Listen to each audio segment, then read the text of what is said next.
belajar tentang peduli lingkungan. Kita belajar apa? Peduli lingkungan. Di lingkungan kita ada sampah. Ya, ada bermacam-macam sampah.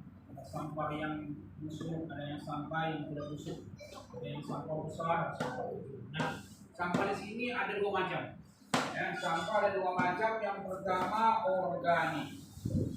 Ya, organik. Yang kedua anorganik. Sampah organik ini adalah sampah yang dikeluarkan oleh makhluk hidup.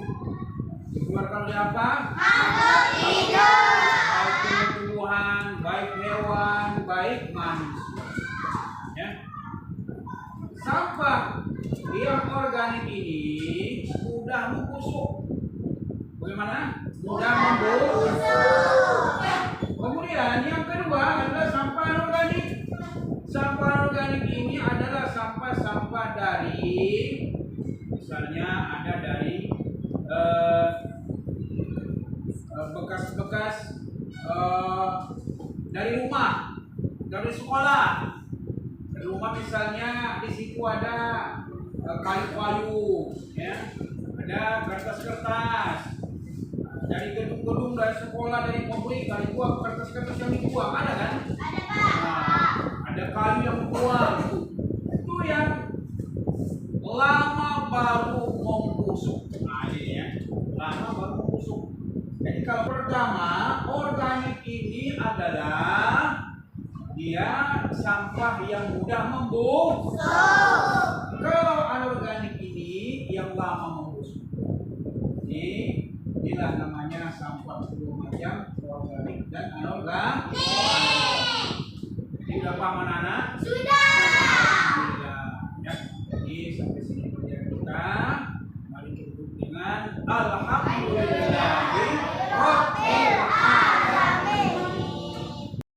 Nah, anak-anak sekalian, pada hari ini kita belajar sambungan daripada sampah yang organik dan anorganik. Organik itu sudah Bapak sampaikan adalah yang mudah membusuk. Ya, misalnya daun-daunan, sayur-sayuran, ya. Dan kemudian kalau dari hewan, kotoran hewan, misalnya kambing, ya kan? Sapi, kerbau, ya. Jadi ini yang mudah-mudah membusuk ini bisa boleh dijadikan dengan pupuk, ya, pupuk kompos. Jadi pupuk. Kalau dia kotoran kambing jadi pupuk apa? Untuk sayur-sayuran. Ya. Untuk misalnya yang tanaman-tanaman sawit. Ya. Kalau namanya organik. Ya. Jadi di sini ada Bapak tunjukkan sama anak Bapak yang sampah-sampah organik itu termasuk seperti ini. Daun-daunan seperti ini. Ini dia, ya. Ya. Ini tanah-tanah yang sudah dari sini dan daun-daunannya ini. Nah, ini dari tumbuh-tumbuhan dari makhluk hidup. Ini mudah dia hancur, mudah membusuk. Ini namanya sampah organik. Ini kan? Ini ya. Kan? Atau misalnya kotoran ayam, kotoran kambing, ya kan? Nah, jadi artinya bisa daur ulang untuk menjadi pupuk. Kemudian ada lagi sampah non organik yang payah membusuk, tapi bisa juga daur ulang. Misalnya ini botol aqua, botol plastik seperti ini bisa jadikan apa? Hiasan dinding misalnya. Hiasan pot bunga, tempat ikan, apa lagi? Kotak pensil, tempat sampo, pensil, pena. Ya kan? Ini namanya barang ataupun sampah anorganik. Apa anak-anak?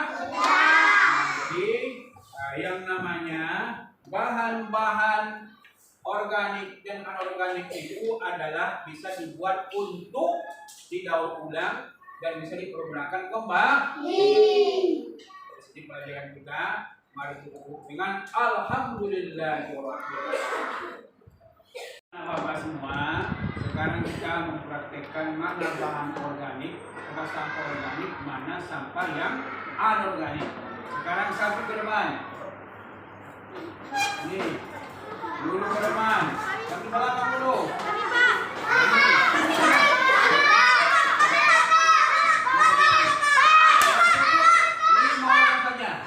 Orang saja nih ya. Nah, ya. Berapa orang? Ini nampak di sini, ini namanya daripada maksudnya ini adalah sampah-sampah yang selalu dibuang ke tempat ini. Setelah dibuang, maka sampah-sampah termasuk kertas ini dibuat menjadi biasa. Ini nampak ya apa kira-kira ini apa bentuk apa bentuknya? Nah, kalau ini contohnya apa? Berbentuk gambar kupu-kupu. Ya, itu contohnya. Nah, ini bahannya dari sampah anorganik. Sebab dia lama baru busuk, lama baru hangus, lama baru hilang zatnya. Dan kemudian ini lagi ada. Nah, ini gua pegang dulu. Ini namanya sampah anorganik. Bisa daur ulang, ini bisa jadi bunga di atas bola, ya, bisa jadi tempat pensil, kemudian bisa jadi bunga ya. Misalnya ini tipet, pegang. Ini tipet ini berfungsi jadi apa? Bunga. Jadi bunga bisa diolah, ya. Ini bisa jadi olah dari bunga seperti ini. Dan jadi bunga yang bukan. Siapa pernah yang nengok tipet ada jadi bunga? Siapa pernah? Alhamdulillah ya.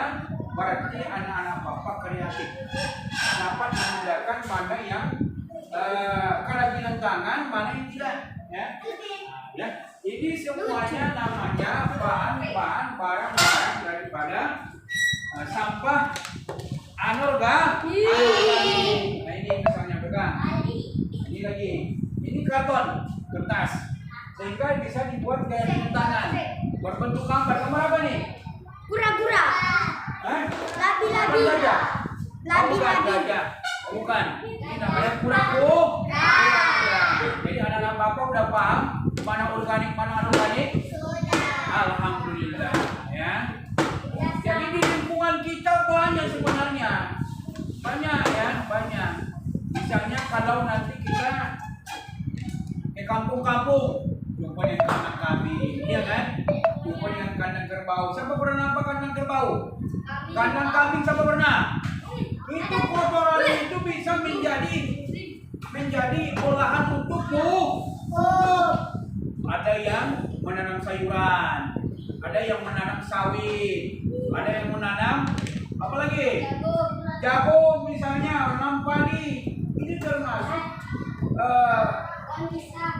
bagian-bagian untuk pupuk, ya. Itu bisa dijadikan pupuk daripada kotoran-kotoran sapi dan kambing.